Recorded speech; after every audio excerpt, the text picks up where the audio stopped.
Joe Rogan is the most compromised man in America. And he protects pedophiles. What a freaking loser, dude.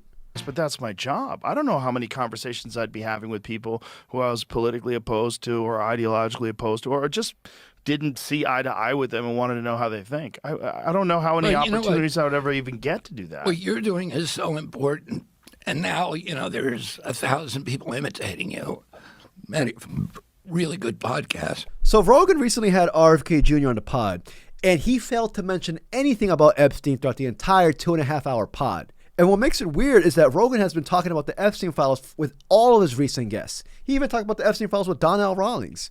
And of course, Donnell Rawlings makes it all about himself. He's just like, oh, what if I was in the Epstein files? You know what I mean? Note to self, he is. He is, but just for some small stupid stuff. He even talked to RFK Jr.'s wife about the Epstein files recently. Check it out. Like this Epstein file thing, right? That was a big eye-opener for a lot of people. When you see how many people after 2008, after he was arrested, after he went to jail, were actively taking money from him. MIT took money from him and tried to hide it and said make sure that any donations from Jeffrey are listed as anonymous. Do you spend a lot of time reading them? No, I try not to. I try to have experts come on. I try to read.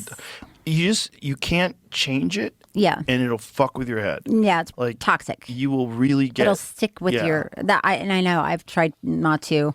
Yeah. I haven't read any of them. I do see things on the news, and I'm not saying, So what has me scratching my alpha brain, or I don't think it's not alpha, but it's just my brain. Why the hell didn't he speak to RFK Jr. about the Epstein files? I mean, he's in the administration. You would think, he probably has some insight, some, intel about the Epstein. Didn't even bother to bring it up. Could it be that RFK Jr. has a direct link to Epstein, has stated in multiple interviews that he has been known to be in contact with Epstein? He has even been reported to be on the Epstein plane multiple times, and rumors saying that RFK offed his own wife, his ex-wife, with the help of Epstein. As a matter of fact, instead, what Rogan does is deflects from the Epstein files and starts blaming marginalized groups like trans people, immigrants, and it's just like, these are the people that are making Americans' lives worse. When in reality, it's just the 1%. We all know this. Anybody with a brain, not an alpha brain, a brain knows that it's just the 1% that's fucking us over the ass. Anyways, I'm going off a whole different tangent. But in this video, we're going to talk about Rogan and the RFK Jr. episode that recently came out. So if you enjoyed this video, please like and subscribe. I truly appreciate it. And the fact that people on the left weren't outraged when they read the Twitter files and found out how much involvement there was in silencing real information and removing people who were from Stanford the White House and MIT. Ordered me to be removed from Instagram. I lost 1 million followers. So let's just state the facts. Rogan, or the Jeffrey Epstein Experience, is a state propaganda show. Bro, I listened to the entire 2.5-hour pod. I think I got a brainworm now. I'm not even joking. I got to get this worm checked out. The amount of lies that this melting potato said throughout the entire pod is freaking insane. Here's one lie. I'm just going to prove it to you factually it's incorrect. He said, Rogan, that almost all the people being detained by ICE are convicted criminals. Rogan and RFK Jr. said that. President Trump ran on this issue.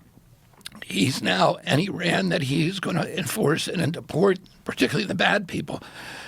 This is what you don't hear. 70% of the people that they've arrested have criminal records. What the Democrats are always saying is only 14% of them have been convicted of a violent crime. When they go looking for an immigrant, they're not just randomly searching, restaurants. They're going after particular people. Mind you, this report came out, and this is obviously from February 7th, that 68,289 people have been detained by ICE.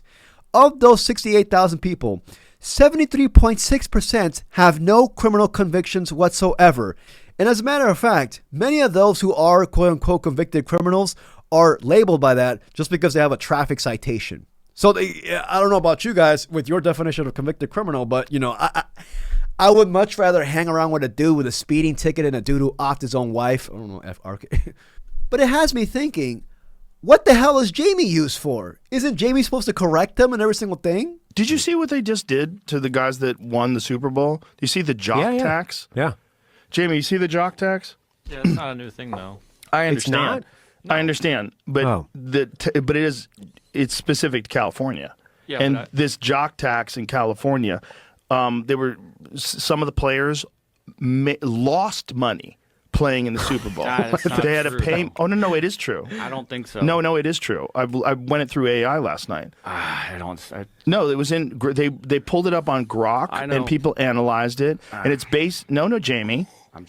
Jamie. It's based on the 7 days that they had to be there. So you have to pay a fee based on the 7 days, dependent upon what your salary is. They played a game. So there it's a in percentage. January though too. Okay. Maybe this year. Okay, with whatever. Well, the Super Bowl specifically, these guys. Jamie's so funny. This is not. I know, but this is one of those things that's not real. What do you mean it's not real? I told you it was run through AI last night. He made $178,000 for the Super Bowl. He had to pay $249,000 in tax. I'm pretty sure those are the numbers. And it's based on the fact that he was there for 7 days. I ran it through AI. That's what this buffoon is. I ran it through. Who got the brainworm? Him or RFK Jr.? What the fuck? Do I got the? What? It's the confidence that he's saying it with. I ran it through AI. What a high octane moron, dude! It's just like, and Jamie's like, dude, I ran it through a healthy brain. The fuck you mean? Rogan is a lying heathen, a source of the source of misinformation, and he's not funny. I think that's been well established on both sides. He's not funny. He ain't funny. But I would rather listen to Kash Patel run on a treadmill than to this fucking buffoon's newest special on my mother's. Oh my God. The torture. Well, let's go back to the brainworm himself, RFK Jr. Like I stated earlier, there's been multiple ties with him through Epstein. This dude even went fossil hunting with him in the 90s. Fossil hunting. That's a great date. A great first date. Take your first date to the fossil hunting. Try out New Mexico. You can find out something for the government. Like I said, he even openly talked about it. RFK Jr. did. About his links with Epstein. Check it out. This is before the Epstein, the redacted Epstein files dropped. To the Epstein thing, because you basically got out ahead of the. So first of all, I'm in New York for most of my life. Yeah. So you run into everybody in New York. I mean, I knew Harvey Weinstein. I knew Roger Ailes. I knew O.J. Simpson came to my house. Bill Cosby came to my house. You also knew good people. Yeah, I did know a lot of them, but you don't know these people are swamp creatures until all this stuff comes out. Yeah. My plane rides with Jeffrey Epstein, I took 2 plane rides with him. My wife knew his girlfriend, Ghislaine Maxwell, and of course, I ran across Jeffrey Epstein at parties. I mean, at fundraisers for the Robin Hood fundraiser in New York. So what does Joe do? Barely even talks to RFK Jr. about this. Doesn't even talk. I don't know what my dumb ass said. My brainworm ass, actually. You would think Joe, being the conspiracy dude that he is, would be interested in the biggest American cover-up in history. But instead, doesn't even bother. As a matter of fact, this email dropped, and we've all seen it. This went viral. Talking about Mary Kennedy, RFK Jr.'s wife, being found dead in her backyard. And Jeffrey Epstein responded saying, whoops. What do you mean by whoops? Is he being sarcastic there? But instead, Joe Rogan, the master deflector that he is, doesn't ask RFK Jr. about that email. Instead, he starts talking about UK and UK's problem. Like, bitch, as if we don't have problems of ourselves right now. Let's talk about wealth and equality. I don't want to talk about UK right now. And shout out to the UK. They're good people. They're good dudes. They're good mates. It's a crazy amount of people go to jail for social media posts. The framers of the Constitution, free speech was everything for them, and they put it in the First Amendment because they knew all the other rights and guarantees were dependent on it. If you have a government that can silence its opponents, it has a license for any kind of atrocity. I mean, when you're living in a world where the government has the power to dictate what's real and what's not real, and they don't have an obligation to be correct, you got a real problem. And if there's no consequences for them being incorrect and they've silenced correct speech, they've gotten away with something that's real slippery and real dangerous. And when there's a lot of money involved and a lot of businesses leave the mates alone. I'm sorry. Aren't the mates the only one who've actually arrested somebody from the Epstein files? As far as I'm concerned, mates 1, America 0. Just like, what are we talking about over here? And on top of that, it gets even worse. Joe Rogan recently said, "Oh, I'm losing sleep over everything that's happening right now." Motherfucker, aren't you on Alpha Brain? You know what I mean? Aren't alphas not supposed to be worried? A company like on it rather, that makes Alpha Brain. Yep. These things, this is called a nootropic, and these really do help your memory. Memory, my ass. Alpha Brain has got to be the corniest, the corniest name for a brand. I'm just like, what the fuck does Alpha Brain even mean? Does that mean you're getting head by your freaking squatting rack? What? That has got to be the corniest name I have ever heard in my entire life. The thing that gets me is that he's really out here talking about other countries' problems as if we don't have our problems of our own. Wealth inequality. Like, you saw the FBI director look like a Make-A-Wish kid in Italy. You see Pam Bondi, the attorney general, fucking lying out her ass under oath, barely releasing any of the Epstein files. There's still a lot more left. And a good chunk of Rogan's guests, or previous guests, appearing on the Epstein files themselves. Peter Attia, this dude had to step down to the CBS role because of his ties with Epstein. You see Peter Thiel. You see Elon Musk cucking. Cucking to go to dying. This dude, people are dying at Epstein's Island. This cringe lord is dying to go to the Epstein. Elon Musk is the corniest individual on fucking planet Earth. By AI clips on Instagram. Bro, I'm scared of everything. I have to fucking stay offline. I know. I'm reading too much of the news, and it's overwhelming me. Like sometimes at nighttime, like I can't wind down. Yeah. It's just like there's too much news. It's too much fucking madness. We're about to go to war with Iran. I know. Like everyone's eating beef jerky and pizza. Like what are these what the fuck is pizza? I know. You know, how far does this go? How come this never got released before? Like what is happening? So now that we're officially at war with Iran, Joe Rogan is definitely, this dude is going through insomnia.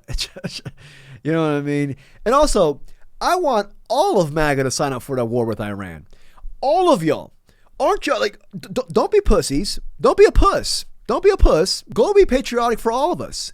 Go to war. You better hurry up. The tanks are about to leave. Get the fuck out of my face and go fight this Epstein war. Theo Vaughn, oh my God, with Theo, has been fence-sitting regarding the Trump admin. Theo Vaughn should go. As a matter of fact, he'll get a story out of it. He'll go there. He'll come back and be like, yeah, you know what I mean? I met a guy, you know, he had one leg in Iran, you know. He unfortunately died due to the embankment that hit him over. Anyway, sorry to cut you off, Sam Altman. You even see Tim Dillon, Andrew Schultz being critical of the Trump admin, yet Toe Oregon is still there, cucking for Trump. We saw him humanize Trump throughout the 2024 campaign, endorsed him, went to the Oval Office. Well, it seems to be a part of what he wants to accomplish in these 4 years, is that he wants to go down as having made significant change in the world in a positive direction. And we're seeing it, whether people want to admit it or not. That's part of the problem because of narratives. That's it. You know, peace between India and Pakistan doesn't fit in the Democratic Party's narrative that Donald Trump is a warmonger. He's not a warmonger. We're going to annihilate their navy. We're going to ensure that the region's terrorist proxies can no longer destabilize the region or the world. It's very dangerous outside. Bombs will be dropping everywhere. And now he's out here with zero sleep. What a fucking dick, dude. What a fucking dick. This is also the same guy who had a show that was titled Joe Rogan Questions Everything. I'm not even joking. He had that show called Joe Rogan Questions Everything. Now look at him, dude. Doesn't question anything regarding reality. I'm just saying. If you enjoyed this video, please like and subscribe. I truly appreciate it. Joe Rogan, we talk about Akash Singh being a cuck.